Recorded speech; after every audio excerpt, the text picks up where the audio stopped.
As you watch this video, try to bear in mind he was looking for a ride home that night.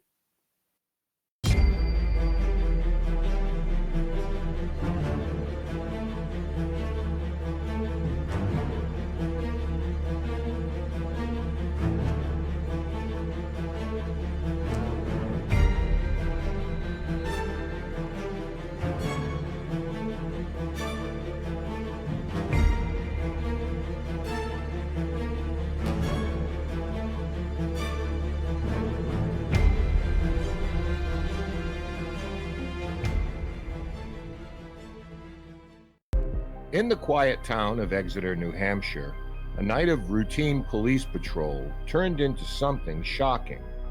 What began as a simple report of strange lights in the night sky quickly escalated into one of the most well-documented UFO incidents in American history.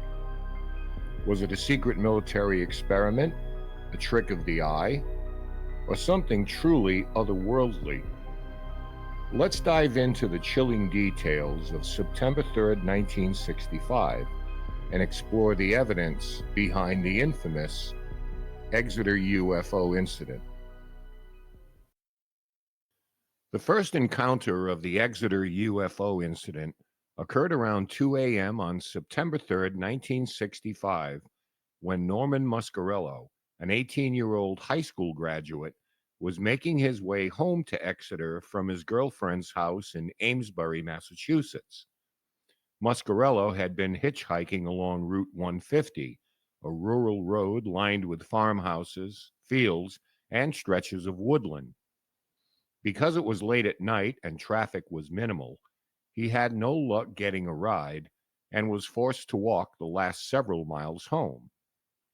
As he neared the farmhouse of the Dinning family, about 2 miles outside of Exeter, he noticed something unusual in the sky ahead.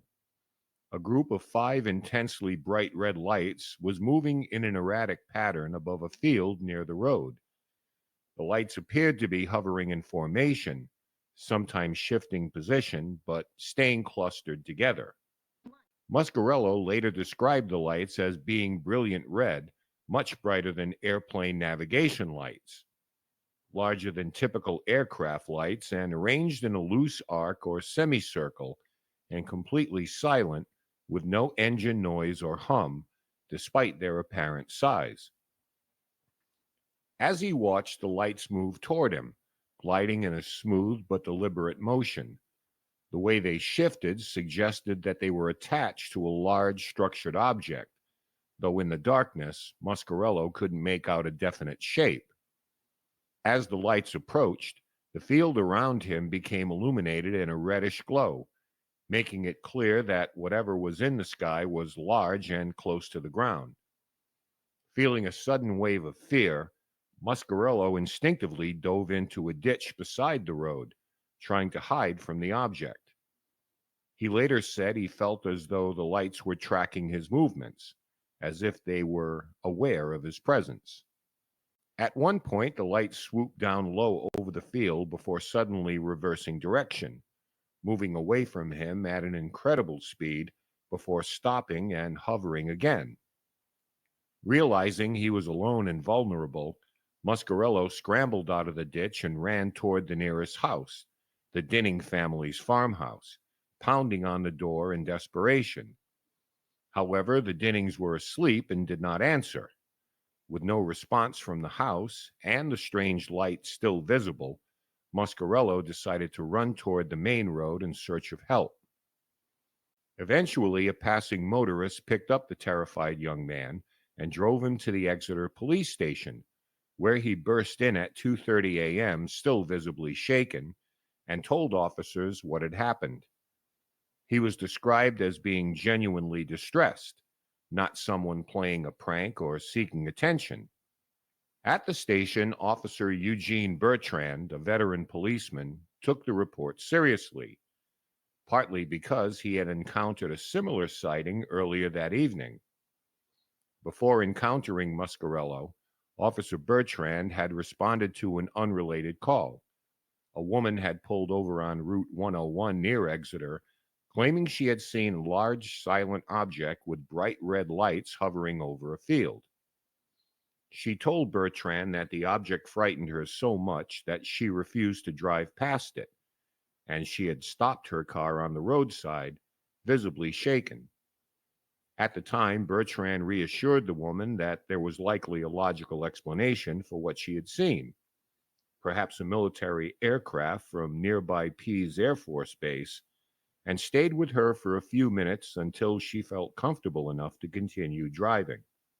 After speaking with Muscarello at the station, Bertrand recalled this earlier report and realized that two separate people, within an hour of each other, had seen the same strange object in the same area.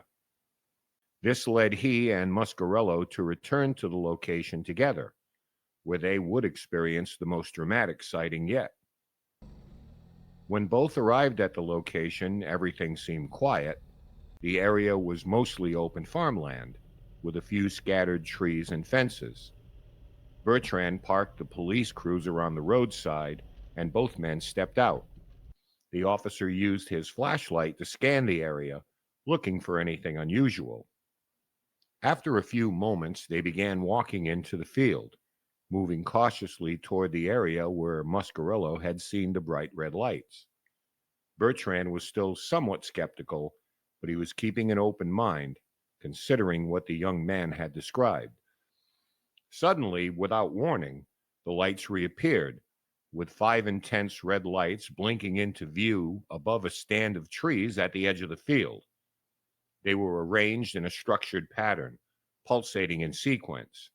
The object moved with deliberate, controlled motions, not like an airplane or a helicopter. The area around them was bathed in a red glow, as if the object was illuminating the field.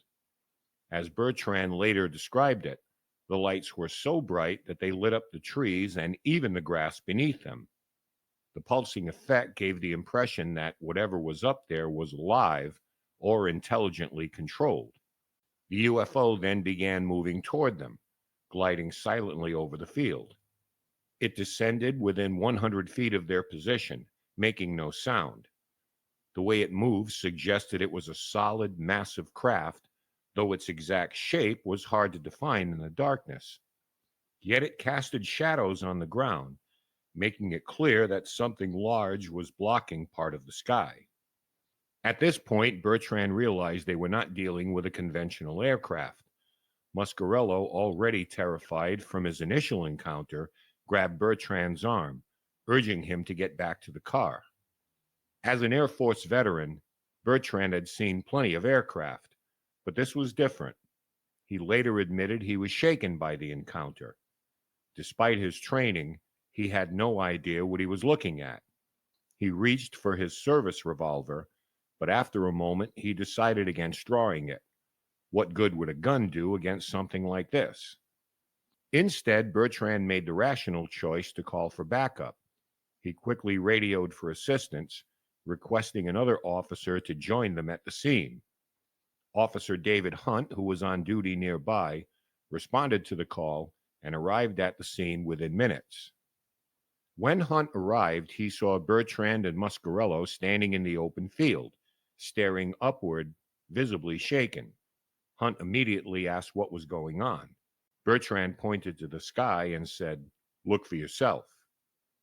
As Hunt turned his gaze upward, he saw a massive object hovering over the field, its most distinctive features being those five intensely bright, pulsating red lights arranged in a formation. Like the other witnesses, Hunt observed that the object was completely silent, despite its formidable size. The lights dimmed and brightened in sequence, as if part of a structured craft, and moved in a way that defied conventional aircraft behavior, hovering, changing direction instantly, and accelerating at incredible speeds. At one point, the object swooped downward toward them, and the three men stood watching, unsure of what to do next. After hovering for a short time, the object abruptly ascended and vanished behind the trees, moving at an incredible speed. The officers later remarked that no known aircraft at the time could accelerate so quickly and silently. After the UFO suddenly had shot away, Bertrand and Hunt decided it was best to return to the Exeter police station to officially document what they had seen. So they immediately wrote detailed reports about the incident. Muscarello, still shaken, also provided an official statement of his encounter. Bertrand and Hunt emphasized that the object was not a plane, helicopter, or any known aircraft. At the station, the officers discussed the event with their superior officers, who took the report seriously due to the credibility of the witnesses. Both Bertrand and Hunt were respected officers, and neither was prone to exaggeration. Because the object had been seen moving near the direction of Pease Air Force Base, Bertrand and Hunt decided to contact the base and report the incident. Officials there confirmed that there were no military aircraft operating in the area at that time, but did take interest in the report and later sent two officers, Lieutenant Walter N. Hatch and Major David Griffin, to investigate. Bertrand and Hunt, meanwhile, stood by their statements, emphasizing this was not a prank, nor was it a case of misidentifying a star or a planet. The first reports of the incident appeared in local New Hampshire newspapers, such as the Manchester Union Leader and the Portsmouth Herald. The initial articles focused on the testimony of Norman Muscarello and officers Bertrand and Hunt, emphasizing the high credibility of the police officers, the multiple independent witnesses who had seen the strange red lights, and the bizarre behavior of the object, which moved in ways no known aircraft could. Because two trained police officers had witnessed the event, the media took the case more seriously than the average UFO sighting. As word spread, people across Exeter and nearby towns began sharing their own UFO sightings, some of which had occurred on the same night as Muscarello's encounter. The case quickly gained traction, drawing attention from national newspapers and magazines. Within weeks, the Exeter case made headlines nationwide. Major publications like the Boston Globe, the New York Times, and the Los Angeles Times ran stories on the sighting. The event was featured on radio shows discussing UFOs and unexplained phenomena, and Newsweek and Life magazine both mentioned the case in articles about the growing number of UFO reports across the United States. One of the key reasons the Exeter case captivated the public was that it came during a period of heightened Cold War tensions and frequent UFO reports. Many people were already skeptical of government explanations and saw this as further evidence that something unexplained was happening in American skies. Due to the public outcry and national media coverage, the United States Air Force's Project Blue Book was forced to address the incident.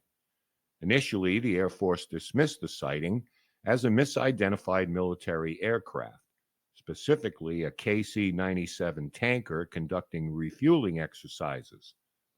However, both Bertrand and Hunt rejected this explanation, noting that the UFO's behavior did not match that of a refueling plane. Public pressure forced the Air Force to investigate further, though their official conclusion remained vague. Many UFO researchers viewed the Air Force's response as an attempt to cover up the incident, which only fueled more public speculation. Perhaps the biggest factor in the long-term impact of the Exeter UFO case was the involvement of John G. Fuller, a journalist and UFO researcher. Fuller traveled to Exeter, New Hampshire in late 1965 to conduct his own research. He interviewed the primary witnesses, Muscarello, Bertrand, and Hunt, and also spoke to other locals who claimed to have seen similar lights in the sky before and after the September 3rd incident. In 1966, Fuller published Incident at Exeter, a full-length book that documented the detailed accounts of Muscarello, Bertrand, and Hunt, the larger pattern of UFO sightings in the area, as well as the U.S. Air Force's response and attempt to explain away the sighting. The book became a bestseller, and remains one of the most influential books on UFO history. After the incident, Bertrand and Hunt continued working as police officers, but they never retracted their statements. Unlike many UFO witnesses, they never sought publicity, and their professional reputations remained intact. To this day, their accounts are considered among the most compelling in UFO history, and the Exeter case remains unexplained.